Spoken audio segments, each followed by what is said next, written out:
Toon Bells. ಗರ್ಭವತಿ ಪಕ್ಷಿಯ ಮೇಲೆ ಮಳೆಯ ಪ್ರಭಾವ. ಅಯ್ಯೋ, ನನ್ನ ಮನೆ ಮಳೆ ನೀರಲ್ಲಿ ಹೆಂಗಪ್ಪ ಮುಳುಗೋಯ್ತು. ಇವಾಗ ನಾನು ಏನ್ ಮಾಡ್ಲಿ? ಇದು ನನಗೂ ಅರ್ಥ ಆಗ್ತಾ ಇಲ್ಲ ಬುಲ್ಬುಲ್. ನಿನಗಿಷ್ಟು ನೋವಾಗ್ತಾ ಇದೆ. ಯಾವಾಗ ಬೇಕಿದ್ರೂ ನೀನು ಮೊಟ್ಟೆ ಇಡಬಹುದು. ಈಗ ನಾನಿನ್ನ ಎಲ್ಲಿ ತಗೊಂಡೋಗ್ಲಿ? ಬುಲ್ಬುಲ್ ಪಕ್ಷಿ ಗರ್ಭವತಿ ಆಗಿತ್ತು. ಆದ್ರಿಂದ ಅದು ಮತ್ತೆ ಅದರ ಗಂಡ ಒಂದು ದೊಡ್ಡ ಆಲದ ಮರದ ಮೇಲೆ ಅವರು ಒಂದು ಮನೆಯನ್ನು ಕಟ್ಕೋತಾ ಇದ್ರು. ಆ ಮರದ ಮೇಲೆ ಇನ್ನೂ ಬೇರೆ ಪಕ್ಷಿಗಳ ಮನೆ ಕೂಡ ಇತ್ತು. ಅದು ಮಾತ್ರ ಅಲ್ಲದೆ ಟುಕ್ ಟುಕ್ ಕಲೀಲು ಮನೆ ಕೂಡ ಅಲ್ಲೇ ಇತ್ತು. ನೋಡಿದ್ಯಾ ಶಂಭು, ಇನ್ನು ಸ್ವಲ್ಪ ದಿನದಲ್ಲೇ ನಮ್ಮ ಮನೆ ಕೂಡ ತಯಾರಾಗತ್ತೆ. ಇನ್ನು ಸ್ವಲ್ಪ ದಿನದಲ್ಲೇ ನಾನು ಮೊಟ್ಟೆ ಕೂಡ ಇಡ್ತೀನಿ. ತುಂಬಾ ಸಂತೋಷವಾಗಿದೆ. ಹಾ ಬುಲ್ಬುಲ್, ನಾನು ತುಂಬಾ ಖುಷಿಯಾಗಿದ್ದೀನಿ. ಮತ್ತೆ ಮಕ್ಕಳು ಬರೋದಕ್ಕಿಂತ ಮುಂಚೆನೆ ನಾವು ಈ ಗುಡಿಸಲನ್ನ ತಯಾರು ಮಾಡಬೇಕು. ಮಳೆಗಾಲ ಶುರುವಾಗಲಿದೆ. ಯಾವಾಗ ಬೇಕಾದ್ರೂ ಮಳೆ ಬರಬಹುದು. ಅರೆ ಬುಲ್ಬುಲ್, ನೀನು ಗರ್ಭವತಿ ಆಗಿದ್ದು ಇಷ್ಟು ಕಷ್ಟ ಯಾಕೆ ಪಡ್ತಿದ್ಯಾ? ನಿನ್ ಗಂಡ ಇದನ್ನಲ್ವಾ ಅವ್ನ್ ಮಾಡ್ಕೊತಾನೆ ಬಿಡು. ಅರೆ ಮೀನಾ, ಇದು ನಮ್ಮಿಬ್ಬರ ಕೆಲಸ ಕಣೆ. ಇದು ಮಾಡೋದು ನನಗೆ ತುಂಬಾನೇ ಇಷ್ಟ. ಸುಮ್ ಕೂತಿದ್ರೆ ನನಗೆ ಬೇಜಾರಾಗತ್ತೆ ಕಣೆ. ಆಲದ ಮರದ ಮೇಲೆ ಇರುವ ಪಕ್ಷಿಗಳು ಎಲ್ಲರೂ ತುಂಬಾನೇ ಸಂತೋಷವಾಗಿ ಒಟ್ಟಿಗೆ ಅವರು ಜೀವಿಸ್ತಾ ಇದ್ರು. ಆದ್ರೆ ಅಲ್ಲಿ ಜೀವಿಸ್ತಿದ್ದ ಒಂದು ಬದ್ಮಾಶ್ ಕಾಗೆ ಮಾತ್ರ ಎಲ್ಲಾರ್ಗೂ ತೊಂದರೆ ಕೊಡದೆ ಅದಕ್ಕೆ ನಿದ್ದೆನೆ ಬರಲ್ಲ. ಬುಲ್ಬುಲ್ ಪಕ್ಷಿ ಗರ್ಭವತಿಯಾಗಿರೋದನ್ನ ನೋಡಿ ಅದು ಹೀಗಂತ ಹೇಳುತ್ತೆ. ಅರೆ ಬುಲ್ಬುಲ್, ನೀನು ಮೊಟ್ಟೆ ಆದಾಗ ಆಮೇಲೆ ಅದನ್ನು ಕೆಳಗಡೆ ಬೀಳಿಸ್ತೀನಿ. ಮತ್ತೆ ನಿನ್ನ ಮಕ್ಕಳು ಈ ಪ್ರಪಂಚಕ್ಕೆ ಬರೋಕ್ಕೂ ಮುಂಚೆನೇ ಮೇಲೆ ಹೋಗ್ಬಿಡ್ತಾರೆ. ತುಂಬ ಮಜಾ ಬರುತ್ತೆ. ಕಾಗೆ ಹೇಳಿದ ಮಾತನ್ನು ಕೇಳಿ ಬುಲ್ಬುಲ್ಗೆ ಬೇಜಾರಾಗತ್ತೆ. ಅಯ್ಯೋ, ಯಾಕಂಗ್ ಹೇಳ್ತಿದ್ಯಾ ಕಾಗೆ ಅಣ್ಣ? ದಯವಿಟ್ಟು ಆತರ ಮಾತಾಡ್ಬೇಡ. ಅಯ್ಯೋ ಬುಲ್ಬುಲ್ ಅಕ್ಕ, ನೀನ್ ಅವ್ನ್ ಮಾತಾಡೋ ತಲೆಗೆ ಹಾಕೋಬೇಡ. ಇವನ್ ದಿನ ಈ ತರನೇ ಮಾತಾಡ್ತಾನೆ. ನಂಬರ್ 1 ವೇಸ್ಟ್ ಇವನು, ಗೊತ್ತಾ ನಿಂಗೆ? ಎಲ್ಲಾರ್ಗೂ ಕಷ್ಟ ಕೊಡೋದ್ ಮಾತ್ರನೇ ಅಕ್ಕ ಇವಂದು ಕೆಲ್ಸ, ಗೊತ್ತಾ? ಆ ಬದ್ಮಾಷ್ಕಾಗೆ ನನ್ನ ಮಾತನ್ನ ಗಮನ ಇಟ್ಟು ಕೇಳು. ಒಂದ್ ವೇಳೆ ನೀನು ನನ್ನ ಮೊಟ್ಟೆಗಳಿಗೆ ಏನಾದರೂ ಮಾಡಿದ್ರೆ ಆಗ ನಿನ್ನ ಗತಿ ಸರಿ ಇರಲ್ಲ. ಆಗ ನೀವೆಲ್ಲ ಏನು ಮಾಡ್ಕೊಳ್ತೀರಾ? ನೀವು ನನಗೇನು ಮಾಡೋಕ್ಕಾಗಲ್ಲ. ನಾನು ನಿಮ್ಮ ಮೊಟ್ಟೆನ ಬೀಳಿಸ್ಬಿಟ್ಟು ಹಾರ್ಬಿಡ್ತೀನಿ. ಹೇ ಬದ್ಮಾಷ್ಕಾಗೆ, ನಡಿ ಇಲ್ಲಿಂದ. ಮತ್ ನಮ್ಗೆ ಎದುರಿಸೋದನ್ನ ನಿಲ್ಸು, ಇಲ್ಲಾಂದ್ರೆ ಸರಿ ಇರೋದಿಲ್ಲ.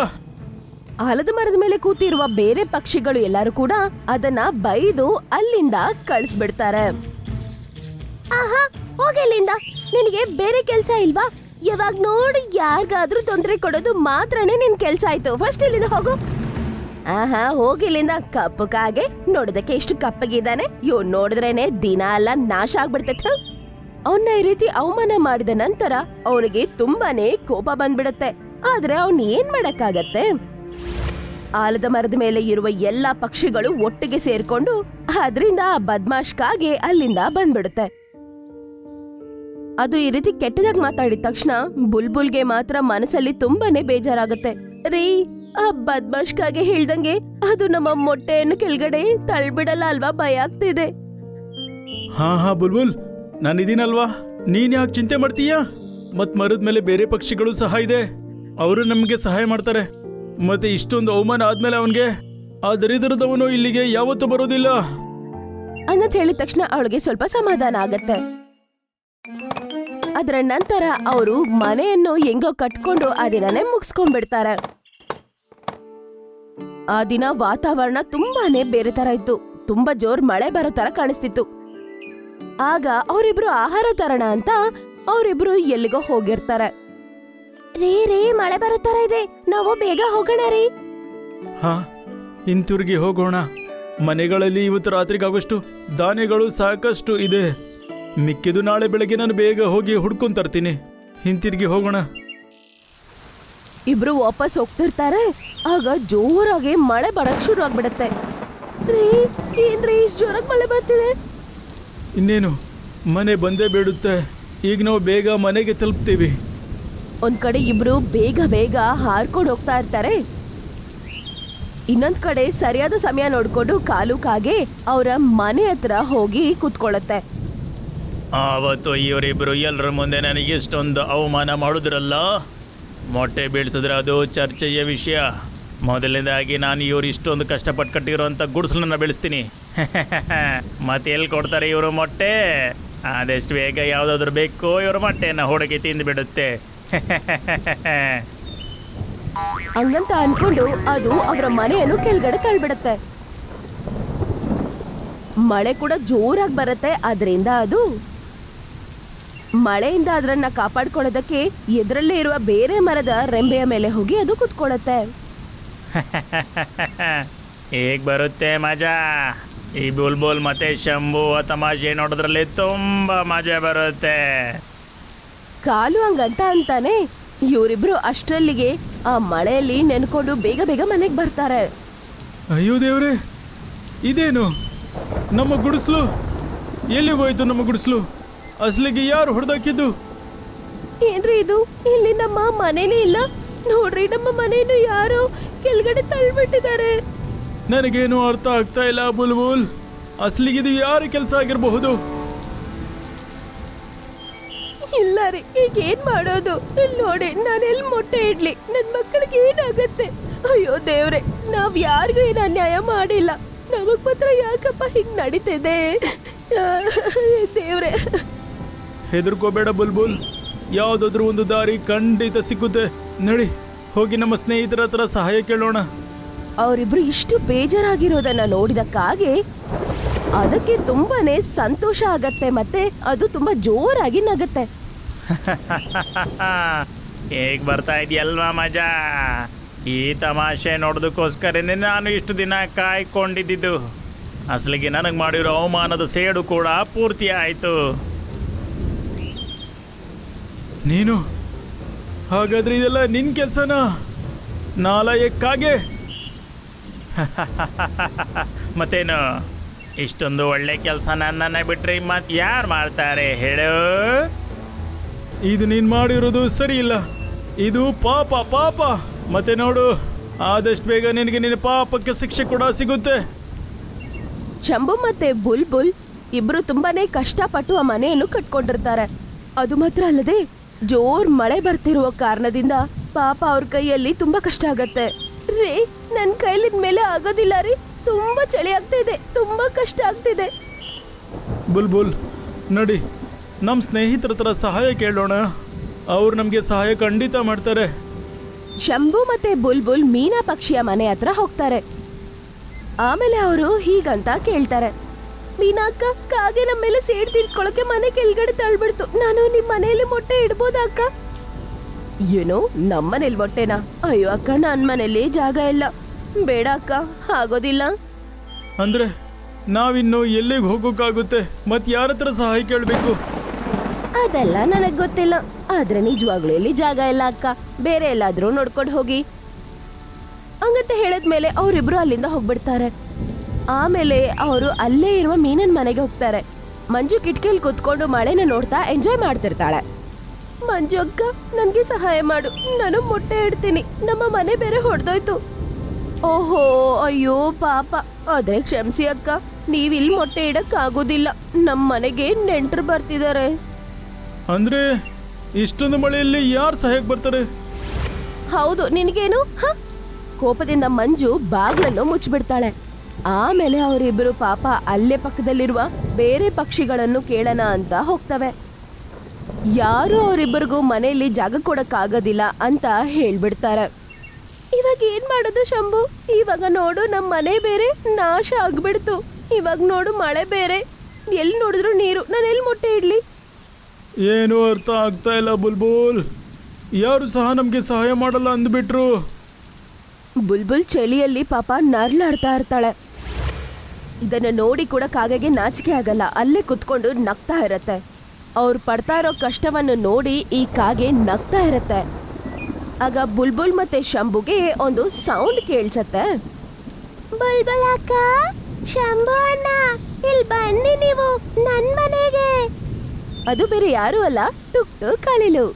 ಅದೇ ಮರದಲ್ಲಿ ಅದು ಕೂಡ ಜೀವಿಸ್ತಿತ್ತು. ಅದು ಕರೆದಿದ ತಕ್ಷಣ ಇವರಿಬ್ರು ತುಂಬಾನೇ ಸಂತೋಷ ಪಡ್ತಾರೆ. ಆಮೇಲೆ ತಕ್ಷಣ ಅದರ ಮನೆಗೆ ಅವರು ಹೋಗ್ಬಿಡ್ತಾರೆ. ನಿಮ್ಗೆ ತುಂಬಾನೇ ಧನ್ಯವಾದ ಟುಕ್ ಟುಕ್. ನಮಗೆ ಯಾರು ಸಹಾಯ ಮಾಡ್ತಾ ಇದ್ದಾಗ ನೀವು ಮಾಡಿದ್ರಿ. ಅಸ್ಲಿಗೆ ನಿಮ್ಮೊಟ್ಟಿಗೆ ನಮ್ಮ ಜಾಸ್ತಿ ಮಾತು ಕೂಡ ಆಗಿಲ್ಲ. ಅಯ್ಯೋ ಪರವಾಗಿಲ್ಲ ಅಣ್ಣ, ಕಷ್ಟ ಬಂದಾಗ ಒಬ್ರಿಗೊಬ್ರು ಸಹಾಯ ಮಾಡೋದೇ ಅಲ್ವಾ ನಮ್ಮ ಕಾಡಿನ ನಿಯಮ. ಅಕ್ಕ, ನೀನು ಇಲ್ಲೇ ಮೊಟ್ಟೆ ಇಡ್ಬೋದು, ಇಲ್ಲಿ ಬೆಚ್ಚಗಿರತ್ತೆ. ಬುಲ್ಬುಲ್ ಟುಕ್ ಟುಕ್ ಅವರ ಮನೆಯಲ್ಲೇ ಮೊಟ್ಟೆ ಇಡುತ್ತೆ. ಆದ್ರೆ ಕಾಗೆಗೆ ಇದನ್ನೆಲ್ಲ ನೋಡಿ ತುಂಬಾನೇ ಕೋಪ ಬರುತ್ತೆ. ಅರೇ ಟುಕ್ ಟುಕ್ ಅಳಿಲು, ನೀನು ಮಾಡಿದ್ದು ಸರಿ ಇಲ್ಲ. ಇವ್ರಿಗೆ ಸಹಾಯ ಮಾಡಿ ನೀನು ನನ್ನ ಜೊತೆ ವಿರೋಧ ಕಟ್ಕೊಳ್ತಾ ಇದೀಯಾ, ನೆನ್ಪಿಟ್ಕೋ. ಕಾಗೆ ಈ ಮಾತನ್ನು ಕೇಳಿ ಶಂಭು ಮತ್ತೆ ಟುಕ್ ಟುಕ್ ಆಚೆ ಬರ್ತಾರೆ. ಆದ್ರೆ ಅವರಿಬ್ರು ಮಾತಾಡಕ್ ಮುಂಚೆನೆ ಜೋರಾಗಿ ಮಿಂಚುತ್ತೆ. ಆ ಮಿಂಚು ಈ ಕಾಗೆ ಕುತ್ಕೊಂಡಿರುವ ಅದೇ ರೆಂಬೆ ಮೇಲೆ ಬೀಳುತ್ತೆ. ಆಮೇಲೆ ಆ ರೆಂಬೆ ಒಡೆದೋಗಿ ಅದು ಕೆಳಗಡೆ ಬಿದ್ದ್ಬಿಡುತ್ತೆ. ಕಾಪಾಡಿ ಕಾಪಾಡಿ, ನಾನು ಮುಳುಗ್ತಾ ಇದ್ದೀನಿ, ಕಾಪಾಡಿ. ಅದನ್ನ ನೋಡಿ ಟುಕ್ ಟುಕ್ ಮತ್ತೆ ಶಂಭು ಇಬ್ರು ಆಶ್ಚರ್ಯ ಪಡ್ತಾರೆ. ಅದಕ್ಕೆ ಅಂತಾರೆ ಮಾಡೋ ಕರ್ಮ ಸುಮ್ಮನೆ ಬಿಡಲ್ಲ ಅಂತ. ಕಾಲು ನೀರಲ್ಲಿ ಮುಳುಗೋಗ್ತಾನೆ. ಅದೇ ಸಮಯದಲ್ಲಿ ಶಂಭು ಮತ್ತೆ ಬುಲ್ಬುಲಿನ ಮನೆ ತೇಳ್ಕೊಂಡು ಬರುತ್ತೆ. ಮತ್ತೆ ಕಾಗೆ ಅದ್ರ ಒಳಗಡೆ ಹೋಗಿ ಕುತ್ಕೊಂಡ್ಬಿಡುತ್ತೆ. ಹಾ, ಸ್ವಲ್ಪದ್ರಲ್ಲಿ ತಪ್ಪಿಸ್ಕೊಂಡೆ. ಇವತ್ತು ನನ್ನ ಪ್ರಾಣ ಹೋಗ್ತಿತ್ತು. ನೋಡಿದ್ಯಾ ದುಷ್ಟ ಕಾಗೆ, ನೀನು ಯಾವ ಗೂಡನ್ನು ಕೆಳಗಡೆ ತಳ್ಳಿದ್ಯೋ ಅದೇ ನಿನಗಿವತ್ತು ಸಹಾಯ ಮಾಡ್ತಿದೆ. ನಿನ್ನ ಕರ್ಮಗಳ ಪ್ರತಿಫಲವನ್ನ ನೀನ್ ನೋಡ್ಬಿಟ್ಟೆ ಕಾಲು. ಇವತ್ ನಿನ್ನ ನನ್ನ ಗುಡಿಸಲು ಕಾಪಾಡ್ತು. ಆದ್ರೆ ಇನ್ಯಾವತ್ತು ನಮ್ಮ ಮರಗಳ ಕಪ್ಪಕ್ಕನ್ನು ಕಾಳಿಸ್ಕೋಬೇಡ. ಒಂದ್ ವೇಳೆ ಕಂಡ್ರೆ ಮುಂದಿನ ಬಾರಿ ನಿನ್ನ ಯಾರು ಕಾಪಾಡೋದಕ್ಕಾಗಲ್ಲ. ಕಾಗೆ ನೀರಲ್ಲಿ ತೇಳ್ತಿರುವ ಮನೆಯಲ್ಲಿ ಕುತ್ಕೊಂಡು ಅದು ಮುಂದೆ ಹೋಗುತ್ತೆ. ಅದಕ್ಕೆ ಅದು ಮಾಡಿದ್ದು ತಪ್ಪು ಅಂತ ಚೆನ್ನಾಗಿ ಅರ್ಥ ಆಗತ್ತೆ. ಮತ್ತೆ ಇನ್ಯಾವಾಗ್ಲೂ ಬುಲ್ಬುಲ್ ಮತ್ತೆ ಶಂಭುಗೆ ಅದು ತೊಂದರೆ ಮಾಡಿಲ್ಲ. ಮಹಾರಾಜ, ಇದಕ್ ಮುಂಚೆ ಯಾವಾಗ್ಲೂ ಹಿಂಗೆ ಹಾಗೆ ಇಲ್ಲ. ಎಷ್ಟೋ ಇದಕ್ಕಿಂತ ದೊಡ್ಡ ತೂಫಾನೋ ಬಂದಿದೆ. ಆಗ್ಲೂ ಕೂಡ ನಮ್ಮ ಮನೆಗಳು ಹಂಗೆ ನಿಂತಿದ್ವು. ಆದ್ರೆ ಈ ಸಲ ಯಾಕೆ ಹಿಂಗಾಯ್ತು? ನೀವೇನು ಹೇಳೋಕೆ ಬಯಸ್ತೀರಾ ಜ್ಯೋತಿಷ್ಯರೇ?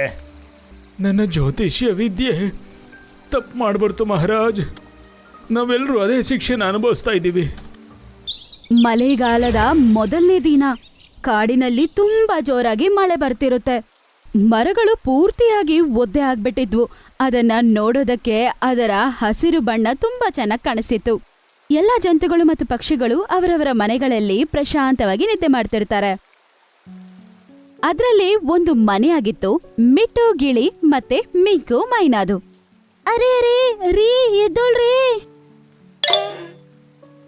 ಏನಾಯ್ತು ಮೆಹನಾ, ಯಾಕೆ ಈ ರೀತಿ ಆಡ್ತಾ ಇದ್ಯಾ? ನಿಮಗ್ ಕಾಣಿಸ್ತಿದ್ಯಾ ಇಲ್ವೋ ರೀ? ಎಷ್ಟು ಜೋರಾಗಿ ಮಳೆ ಬರ್ತಿದೆ ನೋಡಿ. ಅರೆ ಹಾ, ನಾನ್ ಗಮನನೇ ಹರಿಸ್ಲಿಲ್ಲ. ಇಷ್ಟು ರೊಮ್ಯಾಂಟಿಕ್ ವಾತಾವರಣ. ಅರೇ, ನಿಮ್ಮ ರೊಮ್ಯಾಂಟಿಕ್ ಕ್ಲೈಮೇಟ್ಗೆ ಬೆಂಕಿ ಇಡ. ಮಿಂಕು ಮತ್ತೆ ಮಿಟ್ಟು ಇಲ್ಲ. ನಿಮ್ಗೆ ಕಾಣಿಸ್ತಿದ್ಯೋ ಇಲ್ವೋ? ಅಯ್ಯೋ ದೇವ್ರೇ, ಇದು ನಾನು ಯೋಚನೆ ಮಾಡಿಲ್ಲ. ಎಲ್ಲಿದ್ದಾರೆ ಇವರಿಬ್ರು? ಆಗ ಮಿಂಚು ತುಂಬಾ ಜೋರಾಗಿ ಬರುತ್ತೆ. ಅವರಿಬ್ರು ಭಯ ಪಡ್ತಾರೆ. ವಾ ಅಣ್ಣ, ನಿನ್ನ ಐಡಿಯಾ ನಿಜವಾಗ್ಲೂ ತುಂಬಾ ಚೆನ್ನಾಗಿದೆ. ಈ ತರ ದೋಣಿಯಲ್ಲಿ ಪ್ರಯಾಣ ಮಾಡ್ತಿದ್ರೆ ತುಂಬಾ ಚೆನ್ನಾಗಿದೆ ಗೊತ್ತಾ? ತೆಂಗಿನ ಚಿಪ್ಪೆಯ ದೋಣಿಯಲ್ಲಿ ಅವರು ಕುತ್ಕೊಂಡು ಈ ಮಳೆಯನ್ನು ಅವರಿಬ್ರು ತುಂಬಾ ಎಂಜಾಯ್ ಮಾಡ್ತಿದ್ರು. ಸೋನು ಪಾರಿವಾಳ ಮತ್ತೆ ಅದರ ಹೆಂಡತಿ ನೀನಾ ಪಾರಿವಾಳ ಅವರ ಮನೆಯ ಕಿಟಕಿಯಿಂದ ನೋಡ್ತಾರೆ. ಅರೆ ಅರೆ, ಚಿಂಕಿ ಮತ್ತೆ ಮಿಂಕು, ನೀವಿಷ್ಟು ಮಳೆಯಲ್ಲಿ ಎಲ್ಲಿ ಸುತ್ತಾಡ್ತಾ ಇದ್ದೀರಾ? ಚಿಕ್ಕಮ್ಮ, ನಾವಿಬ್ರು ಈ ಮಳೆಯಲ್ಲಿ ಸುತ್ತಾಡೋಣ ಅಂತ ಬಂದ್ವಿ. ನಡೀರಿ, ಬೇಗ ಮನೆಗೆ ಬನ್ನಿ. ನಿಮ್ಮ ತಂದೆ ತಾಯಿ ಗಾಬರಿ ಆಗಿರ್ತಾರೆ. ಸೋನು ಪಾರಿವಾಳ ಬೈದಿದ ತಕ್ಷಣ ಅವರಿಬ್ರು ಮನೆ ಒಳಗಡೆ ಹೋಗ್ಬಿಡ್ತಾರೆ. ಅದರ ನಂತರ ಮಿಟ್ಟು ಮತ್ತೆ ಮೇನಾ ಇವರು ಕೂಡ ಪಾರಿವಾಳ ಮನೆಗೆ ಬರ್ತಾರೆ. ಅಕ್ಕ, ನನ್ನ ಮಕ್ಕಳಿಬ್ಬರನ್ನ ನೀವೆಲ್ಲಾದ್ರೂ ನೋಡಿದ್ರಾ? ಆಗ ಪಾರಿವಾಳ ಬಾಗಿಲು ತೆಗಿತಾಳೆ. ಮತ್ತೆ ಅವರಿಬ್ರು ಮನೆ ಒಳಗಡೆ ಹೋಗ್ತಾರೆ. ಭಗವಂತನಿಗೆ ಧನ್ಯವಾದ, ನೀವಿಬ್ರು ಇಲ್ಲಿದ್ದೀರಾ. ನಾವೆಷ್ಟು ಭಯಪಟ್ಟಿದ್ರಿ ಗೊತ್ತಾ? ಸಾಯಂಕಾಲ ಮಳೆ ಎಲ್ಲ ನಿಂತ ನಂತರ ಎಲ್ಲಾ ಪಕ್ಷಿಗಳು ಹದ್ದು ರಾಜನ ದರ್ಬಾರ್ಗೆ ಹೋಗ್ತಾರೆ. ಅಕ್ಕಪಕ್ಕದ ಕಾಡಲ್ಲಿ ಈ ಮಳೆಯಿಂದ ಬಹಳ ನಷ್ಟ ಆಗಿದೆ. ಆದರೆ ನಮ್ಮ ಕಾಡಿಗೆ ಅಷ್ಟೊಂದೇನೂ ಆಗಿಲ್ಲ. ಇದು ನಮಗೆ ತುಂಬ ಹೆಮ್ಮೆ ಪಡುವಂಥ ವಿಷಯ. ಸ್ವಲ್ಪತ್ತಾದ ನಂತರ ಒಂದು ಪಕ್ಷಿ ಅದರ ಮಗುನ ಕರ್ಕೊಂಡು ಆ ದರ್ಬಾರ್ಗೆ ಬರುತ್ತೆ. ರಾಜ ಅವರೇ, ನನ್ನ ಹೆಸರು ಮೀನು ಪಕ್ಷಿ. ಮಳೆಯ ಕಾರಣದಿಂದ ನಮ್ಮ ಕಾಡು ನಾಶ ಆಗ್ಬಿಡ್ತು. ಅದ್ರಿಂದ ನಾನು ನಿಮ್ಮ ಕಾಡಲ್ಲಿ ನನ್ನ ಮಗು ಜೊತೆ ಇರ್ಬೋದಾ? ಹಾ ಯಾಕಿಲ್ಲ, ಆದರೆ ಕಾಡಲ್ಲೇ ನೀನು ಸ್ವಚ್ಛತೆನ ನೋಡ್ಕೋಬೇಕು. ಮೀನು ಪಕ್ಷಿ ಸುಂದರವಾದ ಮನೆಯನ್ನು ಕಟ್ಕೊಳ್ಳುತ್ತೆ ಮತ್ತೆ ಅದರಲ್ಲಿ ಅದರ ಮಗು ಜೊತೆಗೆ ತುಂಬಾ ಸಂತೋಷವಾಗಿ ಜೀವಿಸ್ತಿತ್ತು.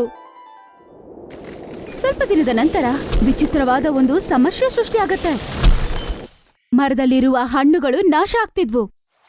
ಕೊಳದ ನೀರೆಲ್ಲ ಹೊಣಗೋಗ್ಬಿಡ್ತು. ಎಲ್ಲರೂ ಹದ್ದು ರಾಜನ ದರ್ಬಾರಲ್ಲಿ ಹಾಜರಾಗ್ತಾರೆ. ಆಮೇಲೆ ಅಲ್ಲಿಗೆ ಜ್ಯೋತಿಷ್ಯನನ್ನು ಕೂಡ ಕರೀತಾರೆ. ನಮ್ಮ ಕಾಡು ದೊಡ್ಡ ದೊಡ್ಡ ಸುನಾಮಿ ಮತ್ತು ಬಿರುಗಾಳಿಗೂ ಸುರಕ್ಷಿತವಾಗಿತ್ತು. ಆದರೆ ಇಷ್ಟೊಂದು ಒಳ್ಳೆ ವಾತಾವರಣದಲ್ಲೂ ಈಗಿದಕ್ಕೆ ಆಪತ್ತು ಬಂದಿದೆ. ನಮಗಂತೂ ಏನೂ ಅರ್ಥ ಆಗ್ತಾ ಇಲ್ಲ ಜ್ಯೋತಿಷ್ಯರೇ. ಮಹಾರಾಜ್, ಕಳೆದ ದಿನಗಳಲ್ಲಿ ಹೊರಗಿನಿಂದ ಯಾರಾದರೂ ಬಂದ್ರ ಈ ಕಾಡಿಗೆ? ಮಹಾರಾಜ್, ನಿಮಗೆ ನೆನಪಿದ್ಯಾ? ಕೆಲವು ದಿನಗಳಿಂದ ಈ ಮೀನು ಹಕ್ಕಿ ನಮ್ಮ ಕಾಡಿಗೆ ಬಂದಿತ್ತಲ್ಲ, ಮತ್ತು ಆವಾಗಿಂದ ನಮ್ಮ ಕಾಡಿಗೆ ತೊಂದರೆ ಆಗ್ತಾ ಇದೆ. ಹಾ, ಮೀಡು ಸರಿಯಾಗಿ ಹೇಳ್ತಾ ಇದ್ದಾನೆ. ಅರೆ, ನೀವೆಲ್ಲರೂ ಯಾಕಾಗ್ ಮಾತಾಡ್ತಿದ್ದೀರಾ? ಮೀನು ಹಕ್ಕಿ, ನಾವು ಯಾವತ್ತೂ ಈ ರೀತಿ ತೊಂದರೆನ ಅನುಭವಿಸಲಿಲ್ಲ. ಇದನ್ನು ಹೇಳಲು ನಮಗೆ ಕಷ್ಟ ಆಗ್ತಾ ಇದೆ. ನೀನು ಈ ಕಾಡಿಗೆ ದರಿದ್ರ ಆಗ್ಬಿಟ್ಟಿದ್ಯಾ. ನೀನು ನಮ್ಮ ಕಾಡನ್ನು ಬಿಟ್ಟು ಹೋಗಬೇಕಾಗುತ್ತೆ. ನಿಶ್ಚಯ ಏನಂದ್ರೆ ನೀನು ಹೋದ್ಮೇಲೆ ನಮ್ಮ ಕಾಡಿನ ಕಷ್ಟ ಸರಿ ಹೋಗ್ಬಿಡುತ್ತೆ. ಅದನ್ ಕೇಳಿಸ್ಕೊಂಡು ಪಾಪ ಅದಕ್ಕೆ ತುಂಬಾನೇ ಬೇಜಾರಾಗತ್ತೆ. ಬಾ ಮಗು, ನಾವು ನೀಲಿ ಬೆಟ್ಟದ ಮೇಲೆ ಹೋಗಿ ಒಬ್ಬಂಟಿಯಾಗಿ ಜೀವನವನ್ನು ಸಾಗಿಸೋಣ. ಮತ್ತು ಅದು ಅಳ್ತಾ ಅಲ್ಲಿಂದ ಹೋಗ್ಬಿಡುತ್ತೆ. ಅವಳು ಹೋದ ನಂತರ ಎಲ್ಲರಿಗೂ ತುಂಬಾ ಸಂತೋಷ ಆಗತ್ತೆ. ಯಾಕೆಲ್ಲರೂ ಸಂತೋಷವಾಗಿದಾರಂದ್ರೆ ಇದಕ್ ಮುಂಚೆ ಹೆಂಗಿತ್ತೋ ಅದೇ ತರ ಅವ್ರ ಕಾಡು ಬದಲಾಗತ್ತೆ ಅಂತ ಅವ್ರಿಗೆ. ಮಾರನೇ ದಿನ ಬೆಳಗ್ಗೆ ಮಿಂಟು ಎದ್ದು ನೋಡ್ತಾನೆ. ಆಗ ತುಂಬಾನೇ ಭಯಂಕರವಾದ ಮಳೆ ಬರ್ತಿರತ್ತೆ. ಅರೆ, ಮತ್ತೆ ಮಳೆ ಶುರುವಾಯ್ತಾ? ಹೌದಪ್ಪ, ಎಷ್ಟು ತಣ್ಣನೆ ಗಾಳಿ ಬರ್ತಿದೆ. ಆಮೇಲೆ ಈ ಮಳೆಯ ಶಬ್ದ ನೋಡಿ ಎಷ್ಟು ಜೋರಾಗಿ ಕೇಳಿಸ್ತಿದೆ. ಮಿಟ್ಟು ಮತ್ತೆ ಮೈನಾ ಅವರ ಮಕ್ಕಳ ಜೊತೆಗೆ ಕಿಟಕಿ ಹತ್ರ ಕುತ್ಕೊಂಡಿರ್ತಾರೆ. ಆಚೆ ಮಳೆನೂ ನೋಡ್ತಾ ಇರ್ತಾರೆ. ಆಗ ಅವ್ರ ಮನೆ ಅಲ್ಲಾಡಕ್ ಶುರು ಆಗತ್ತೆ. ಅರೆ ಅಮ್ಮ, ಏನಾಗ್ತಿದೆ ಅಮ್ಮ? ಅರೆ, ಅನ್ಸುತ್ತೆ ಗಾಳಿ ತುಂಬಾ ಜೋರಾಗಿದೆ ಅಂತ. ಆಗ ಅವ್ರ ಮನೆ ಸಡನ್ ಆಗಿ ಒಂದ್ ಕಡೆಗೆ ಬೀಳತ್ತೆ. ಎಲ್ಲ ಮನೆಯಿಂದ ಹೊರಗೋಗಿ. ಅವ್ರ ಎಲ್ಲರೂ ಮನೆಯಿಂದ ಆಚೆ ಬಂದ ನಂತರ ಆ ಮನೆ ಕೆಳಗಡೆ ಬಿದ್ಬಿಡತ್ತೆ ಮತ್ತೆ ನೀರಲ್ಲಿ ಹೊಡ್ಕೊಂಡೋಗ್ಬಿಡತ್ತೆ. ನಮ್ಮನೆ. ಅವ್ರ ಎಲ್ಲರೂ ಅದನ್ನ ನೋಡ್ತಾ ಪಾಪ ತುಂಬಾ ಅಳ್ತಾರೆ. ರೀ ಬನ್ರಿ, ನಮ್ಮ ಪಾರಿವಾಳ ಅಕ್ಕನ ಮನೆಗೆ ಹೋಗೋಣ. ಮಳೆ ನಿಲ್ಲೋವರೆಗೂ ನಾವು ನಮ್ಮ ಅಕ್ಕನ ಮನೆಯಲ್ಲೇ ಇರೋಣ. ಆದ್ರೆ ಇಷ್ಟು ಜೋರ್ ಬಿರುಗಾಳಿಲಿ ನಾವು ಹೆಂಗ್ ಹಾರುವುದು? ಮಾವಿನ ಎಲೆಯ ದೋಣಿಯಲ್ಲಿ ಕುತ್ಕೊಂಡು ನಾವು ಹೋಗೋಣ. ಅವರೆಲ್ಲರೂ ಮಾವಿನ ಎಲೆಯ ದೋಣಿಯಲ್ಲಿ ಕೂತ್ಕೊಂಡು ಅಲ್ಲಿಂದ ಹೊರಡ್ತಾರೆ.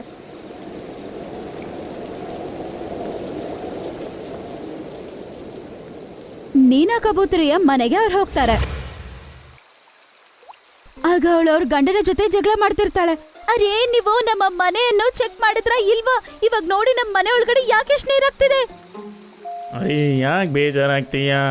ಒಮ್ಮೆ ಮಳೆ ನಿಂತ್ರೆ ಆಮೇಲೆ ಮಾಡಿನ ಸರಿ ಮಾಡ್ತೀನಿ. ಆಗ ಅವರ ಮನೆಯ ಬಾಗಿಲನ್ನು ಯಾರೋ ತಟ್ತಾರೆ. ಅರೆ, ಇಷ್ಟು ಜೋರು ಮಳೆಯಲ್ಲಿ ಯಾರು ಬಂದಿರಬಹುದು? ಅವಳು ಬಾಗಿಲನ್ನು ತೆಗೆದು ನೋಡ್ತಾಳೆ. ಬಾಗಿಲನ್ನು ತೆಗೆದು ನೋಡಿದ್ರೆ ಅವಳು ತಂಗಿ ಮತ್ತೆ ಅವ್ರ ಕುಟುಂಬದವರಿದ್ರು. ಅರೆ ಮೇನಾ, ನೀನಾ, ಬಾ ಬಾ, ಒಳಗಡೆ ಬಾ. ಅಕ್ಕ, ಬಾವ, ನಿಮಗೆ ಸಮಸ್ಯೆ ಆಗಿರ್ಬೇಕು ಅಂತ ನಾವು ಸ್ವಲ್ಪ ಅನ್ಕೊಂಡಿರ್ಲಿಲ್ಲ. ನಮ್ಮ ಮನೆ ತೂಫಾನಲ್ಲಿ ಓಡ್ಕೊಂಡು ಹೋಯ್ತು, ಅದಕ್ಕೆ ಬರ್ಬೇಕಾಯ್ತು. ಅರೆ, ಏನ್ ಪರವಾಗಿಲ್ಲಮ್ಮ, ನೀನು ನಮ್ಮನೆಯಲ್ಲೇ ಇರ್ಬೋದು. ಆದ್ರೆ ನೋಡು, ಈ ಮನೆ ಬೇರೆ ಸ್ವಲ್ಪ ಸೋರ್ತಿದೆ. ಅಯ್ಯೋ, ಪರವಾಗಿಲ್ಲ ಅಕ್ಕ, ನಾವ್ ಅಡ್ಜಸ್ಟ್ ಮಾಡ್ಕೋತೀವಿ. ಅಟ್ಲೀಸ್ಟ್ ಇರೋದಕ್ಕಂತೂ ಒಂದು ಮನೆ ಇದೆ ಅಲ್ವಾ? ಹಿಂಗೆ ಜೋರಾಗಿ ಗಾಳಿ ಬಂದು ಆ ಮನೆಯ ಟಾಪ್ ಹೊಡ್ಕೊಂಡು ಹೋಗ್ಬಿಡತ್ತೆ. ಅಯ್ಯೋ ದೇವ್ರೇ! ಮಳೆಯ ನೀರು ಮನೆಯೊಳಗಡೆ ಜೋರಾಗಿ ಹೊಡ್ಕೊಂಡ್ ಬರಕ್ ಶುರು ಆಗತ್ತೆ. ಆಮೇಲೆ ಅವ್ರು ಎಲ್ಲರೂ ಮನೆಯಿಂದ ಆಚೆ ಹೋಗ್ಬಿಡ್ತಾರೆ.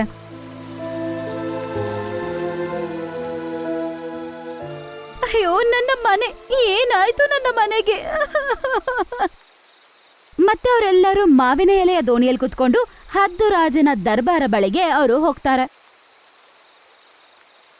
ಅಲ್ಲಿ ಅವರು ಹೋದ ನಂತರ ಕಂಡ ದೃಷ್ಟಿ ಅವ್ರಿಗೆ ತುಂಬಾನೇ ಶಾಕಿಂಗ್ ಆಗಿತ್ತು. ಯಾಕಂದ್ರೆ ಬಾಸ್ ರಾಜನ ಮಹಲೆ ನೀರಲ್ಲಿ ಮುಳುಗೋಗಿತ್ತು. ಅಲ್ಲಿ ಇನ್ನು ಬೇರೆ ಪಕ್ಷಿಗಳು ಕೂಡ ಇದ್ವು. ನೀವೆಲ್ಲರೂ ಈ ದೋಣಿಯಲ್ಲಿ ಬಂದು ಕುತ್ಕೊಳ್ಳಿ. ರಾಜನ ಜೊತೆಗೆ ಬೇರೆ ಪಕ್ಷಿಗಳು ಎಲ್ಲರೂ ದೋಣಿಯಲ್ಲಿ ಕುತ್ಕೋತಾರೆ. ಆಮೇಲೆ ಅವರು ಮುಂದುವರಿತಾರೆ. ಮಹಾರಾಜ, ಇದಕ್ ಮುಂಚೆ ಯಾವಾಗ್ಲೂ ಹಿಂಗೆ ಹಾಗೆ ಇಲ್ಲ. ಎಷ್ಟೋ ಇದಕ್ಕಿಂತ ದೊಡ್ಡ ತೂಫಾನೋ ಬಂದಿದೆ. ಆಗ್ಲೂ ಕೂಡ ನಮ್ಮ ಮನೆಗಳು ಹಂಗೆ ನಿಂತಿದ್ವು. ಆದ್ರೆ ಈ ಸಲ ಯಾಕೆ ಹಿಂಗಾಯ್ತು? ನೀವೇನು ಹೇಳೋಕೆ ಬಯಸ್ತೀರಾ ಜ್ಯೋತಿಷ್ಯರೇ? ಅದನ್ ಕೇಳಿಸ್ಕೊಂಡು ಜ್ಯೋತಿಷ್ಯ ಹೀಗಂತ ಹೇಳ್ತಾನೆ. ನನ್ನ ಜ್ಯೋತಿಷ್ಯ ವಿದ್ಯೆ ತಪ್ಪು ಮಾಡ್ಬಾರ್ದು ಮಹಾರಾಜ್. ನಾವೆಲ್ಲರೂ ಅದೇ ಶಿಕ್ಷೆನ ಅನುಭವಿಸ್ತಾ ಇದ್ದೀವಿ.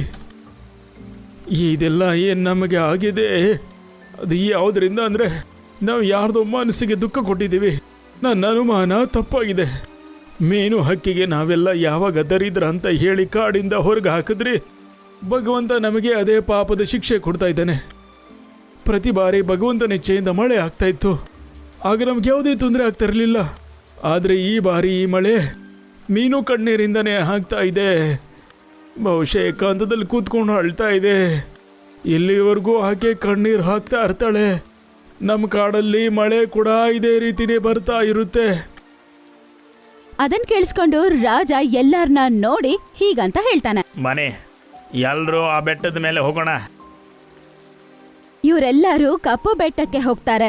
ಅಲ್ಲಿ ಮೀನು ಮತ್ತೆ ಅದರ ಮಗು ಒಂದು ಕೊಂಬಿನ ಮೇಲೆ ಕುತ್ಕೊಂಡಿರ್ತಾರೆ. ಪಾಪ ಅವರು ಅಳ್ತಾ ಇರ್ತಾರೆ. ಪಾಪ ಅವರಿಬ್ಬರ ಆ ಕಣ್ಣೀರು ಆ ಒಂದು ಮಳೆ ನೀರಲ್ಲಿ ಬೀಳ್ತಾ ಇತ್ತು. ಮೀನು ಮೀನು ಶಾಕ್ ಆಗ್ಬಿಡ್ತಾಳೆ. ಮೀನು ಹಿಂದೆ ತಿರುಗಿ ನೋಡ್ತಾಳೆ. ನೀವೆಲ್ಲರೂ ನನ್ನ ಎಲ್ಲಿಂದನೂ ಕಳ್ಸಕ್ ಬಂದ್ಬಿಟ್ರ? ಇದು ಕೂಡ ನಿಮ್ಮ ಕಾಡಿನ ಒಂದು ಭಾಗನಾ? ಇಲ್ಲ ಮೀನು, ನಾವಿಲ್ಲಿಗೆ ಬಂದಿರೋದು ನಿನ್ನ ಕರ್ಕೊಂಡು ಹೋಗೋಕ್ಕೆ. ನಮ್ಮಿಂದ ತುಂಬ ದೊಡ್ಡ ತಪ್ಪಾಯಿತು. ನಾವು ನಿನ್ನನ್ನು ದರಿದ್ರ ಅಂತ ಕಾಡಿಂದ ಹೊರಗೆ ಹಾಕಿದ್ವಿ. ಅದೇ ತಪ್ಪಿನ ಶಿಕ್ಷೆ ಭಗವಂತ ನಮಗೆ ಕೊಡ್ತಾ ಇದ್ದಾನೆ. ಹಂಗಂತ ಹೇಳಿ ಎಲ್ಲರೂ ಒಟ್ಟಿಗೆ ಹೇಳ್ತಾರೆ. ಮೀನು ಹಕ್ಕಿ, ನಮ್ಮನ್ನೆಲ್ಲ ಕ್ಷಮಿಸ್ಬಿಡು. ಮೀನು ತುಂಬಾ ಶಾಂತಿಯಾಗಿ ಅವರ ಮಾತನ್ನು ಕೇಳ್ತಾ ಇರ್ತಾಳೆ. ಅವರ ಮಾತನ್ನು ಕೇಳಿ ಅವಳಿಗೆ ಕಣ್ಣಲ್ಲಿ ನೀರು ಬರ್ತಾ ಇರತ್ತೆ. ಮೀನು, ದಯವಿಟ್ಟು ಅಳೋದನ್ನ ನಿಲ್ಲಿಸು ಮತ್ತು ನಮ್ಮ ಜೊತೆಗೆ ಬಾ. ನೀನು ನಮ್ಮ ಜೊತೆಗೆ ನಮ್ಮ ಕಾಡಿಗೆ ಬಾ. ಆಗ ಅಲ್ಲೆಲ್ಲ ಮೊದಲಿನ ಹಾಗೆ ಆಗಿಬಿಡುತ್ತೆ. ಯಾಕಂದರೆ ನೀನು ದರಿದ್ರ ಅಲ್ಲ, ನೀನು ನಮಗೆಲ್ಲ ತುಂಬಾ ಲಕ್ಕಿ. ಆಮೇಲೆ ಮೀನು ಕೂಡ ಅವ್ರ ದೋಣಿಯಲ್ಲಿ ಕುತ್ಕೊಳ್ಳುತ್ತೆ. ಆಮೇಲೆ ಎಲ್ಲರೂ ಸೇರಿ ಅಲ್ಲಿಂದ ಕಾಡು ಕಡೆಗೆ ಹೊರಡ್ತಾರೆ. ಅರೆ, ಏನಾಯ್ತು? ನಿಮ್ಮ ಕಾಡು ಯಾಕಿಂಗೆ ನೀರಿಂದ ತುಂಬ ಹೋಗ್ಬಿಟ್ಟಿದೆ? ಮೀನು ಹಕ್ಕಿ, ಇದೆಲ್ಲ ನೀನು ಹೋದ್ಮೇಲೆ ಆಗಿರ್ಬೋದು. ಈ ರೀತಿ ಅವರು ಪಯಣ ಮಾಡಿ ಒಂದು ಮನೆಯ ಬಳಿ ಹೋಗ್ತಾರೆ. ಅದು ನೋಡೋದಕ್ಕೆ ಹಂಗೆ ಚೆನ್ನಾಗಿರುತ್ತೆ. ಅರೆ, ಇದು ನನ್ನ ಮನೆ. ಮೀನು, ನಮ್ಮ ದೊಡ್ಡ ದೊಡ್ಡ ಮನೆ ಈ ಬಿರುಗಾಳಿಗೆ ನಿಂತ್ಕೊಂಡಿಲ್ಲ. ಮತ್ತೆ ನಿನ್ನ ಮನೆ ಇಲ್ಲಿವರೆಗೂ ಇನ್ನೂ ಚೆನ್ನಾಗೇ ನಿಂತ್ಕೊಂಡಿದೆ. ತುಫಾನು ನಿಂತೋಗೋವರೆಗೂ ನೀವೆಲ್ಲರೂ ನನ್ನ ಮನೆಯಲ್ಲೇ ಇರಬಹುದು. ಹಂಗಂತ ಹೇಳಿದ ತಕ್ಷಣ ಅವರೆಲ್ಲರೂ ಮಿನ್ನು ಮನೆಗೆ ಹೋಗ್ತಾರೆ. ಅದ್ರೊಳಗಡೆ ಹೋದ ನಂತರ ಅವರು ಸ್ವಲ್ಪ ಆರಾಮಾಗಿ ಫೀಲ್ ಆಗ್ತಾರೆ. ಸ್ವಲ್ಪ ಸ್ವಲ್ಪ ಮಳೆನೂ ನಿಂತು ಹೋಗುತ್ತೆ. ಆಮೇಲೆ ಆ ವಾತಾವರಣ ಕೂಡ ತುಂಬಾ ಸುಂದರವಾಗ್ಬಿಡುತ್ತೆ. ಮೀನು, ನಿನಗೆ ತುಂಬಾನೇ ಧನ್ಯವಾದ. ಈಗ ನಾವು ಹೋಗ್ತೀವಿ. ನಾವೆಲ್ಲರೂ ನಮ್ಮ ಮನೇನ ಮತ್ತೆ ಮಾಡ್ಕೋಬೇಕು. ಹೋಗೋಣ, ನಾನ್ ಕೂಡ ನಿಮ್ಗೆ ಸಹಾಯ ಮಾಡ್ತೀನಿ.